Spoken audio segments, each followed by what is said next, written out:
Sio sawa, sio sawa hata kidogo, kwa sababu vipi baba kijua? Tambua mama, unachofanya sio sawa. Sasa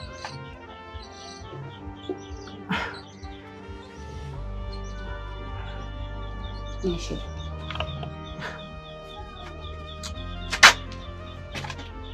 Sio kweli kubwa. Tambua mimi si ndugu zangu. Na nimezizuia hisia zangu sana, tumeshindwa. Nitajaribu.